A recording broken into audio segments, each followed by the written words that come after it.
Welcome back to my channel. Today, I want to talk about my idea about a video game featuring Nemesis as the protagonist of the Resident Evil universe. I am a big fan of Resident Evil, and my introduction to the franchise happened in the year 2013 when I played Resident Evil 3, Nemesis. Now, if you are new to the franchise, and you wonder who or what Nemesis is, let me explain. Nemesis is basically an upgraded form of T-103 aka Mr. X. A Nemesis bioweapon is created when the subject is injected with a parasite called Nemesis Alpha. This parasite possesses a self-awareness and intelligence similar to humans, and it basically can claim its hosts via brain damage, mental degradation. So, in a way, Nemesis is Mr. X if he could think instead of being a nonsense stoic bioweapon. Now that you kinda get the point of what Nemesis is, let's talk now about my video game concept. I have to tell you that this isn't really a detailed presentation about game mechanics or the story. It's just me making a summary of how a game with Nemesis could be like. In order to make a satisfying and appealing video game, the following questions must be dealt with. Why, when, how, what? First, let's start with why. Why did I come up with this idea to have Nemesis as a playable protagonist? That's indeed a good question. And there's one word for it: prototype. It was actually the video game called Prototype that inspired me to make this video. More exactly, its playable protagonist Alex Mercer. I love the way the combat powers work in this game. I love what the protagonist is capable of. The way the protagonist slaughters his opponents, the way how unstoppable being Alex Mercer feels like. Out of all his set of powers, my favorite one is the claws because it gives me Resident Evil vibes. The next question is, what am I following with this video game concept of being able to play with a sentient monster?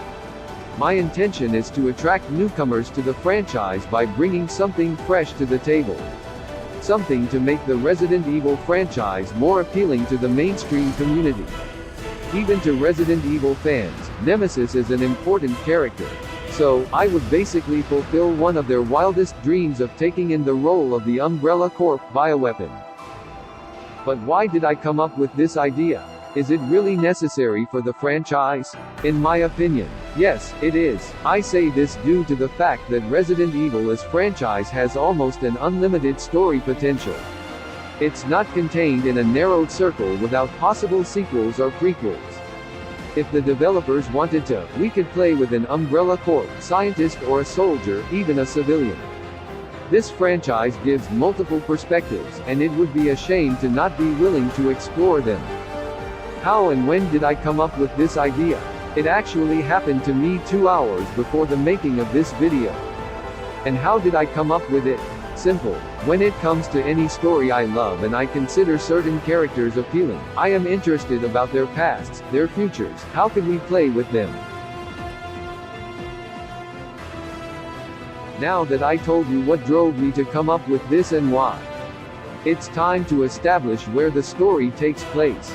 The story in this video game takes place in an alternate timeline or parallel reality where Jill Valentine as member of STARS does not exist. Why this choice? The reason I came up with this is due to the fact that the majority of the fandom loves Jill Valentine. And her being killed off would feel like a direct kick in the guts. When does the story take place?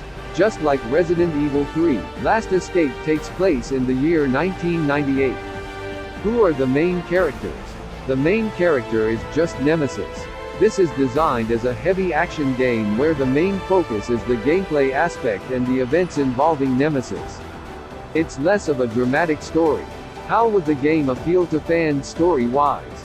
Nemesis is a bioweapon created and commanded by Umbrella Corporation. The narrator of the story would be the head scientist of Umbrella Corporation in the Arklay Mountains, whose identity is unknown. Does this game have bosses? Yes, this game does have bosses. There are 3 bosses in this video game concept. First is the Grave Digger.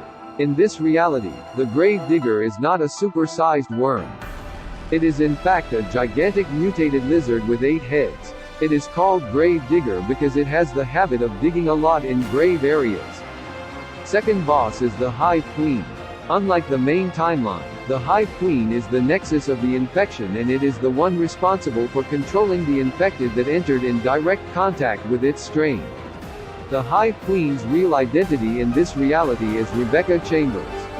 Unlike her main counterpart, here she was abducted by Umbrella Corporation and subjected to inhumane experiments until she snapped and planned to exact her revenge on the entire city. Following the destruction of the Hive Queen, all the infected cease from living. But in the aftermath of the fall of the Queen, we get a flashback before the Queen died where William Birkin loses his daughter and wife. Being desperate to bring them back from the Hive, he injects himself with the G virus. When he arrives there, he sees that the Hive Queen has already been destroyed and his loved ones are dead. This sends William over the edge, and in a fit of rage he starts an outbreak. The third boss battle is the most difficult one because we have to put in practice everything we have learned by combating Gravedigger and the Hive Queen. Unlike the previous boss fights, this one will be a lot harder because William is able to infect others with his strain and control them, and also capable of regenerating himself via biomass consumption. After the defeating of the third boss, the game gives us a glimpse inside Nemesis' mind. The game gives the player a flashback where Nemesis started to question his objectives more and more as the time passed by. After Birkin is defeated, Nemesis finally breaks the link between himself and Umbrella Corporation. The game's actual epilogue is when Nemesis attacks Umbrella and proceeds to decimate all of its personnel. The game ends with Nemesis holding Umbrella's current commander at his mercy. Nemesis releases him, gives him a head start, and begins the hunt. Although this video game is not much of a horror game, it does indeed have the horror genre at its foundations. In this game, we would still get horror vibes from the perspective of other characters. For example, civilians who are afraid to get killed and something immediately kills them. Or to see the suffering and agony of those people who are infected. I will probably make an in-depth video next time about how Nemesis could be implemented as a playable character. Anyway, keep in mind that this is a beta, so I might make some changes in my next video.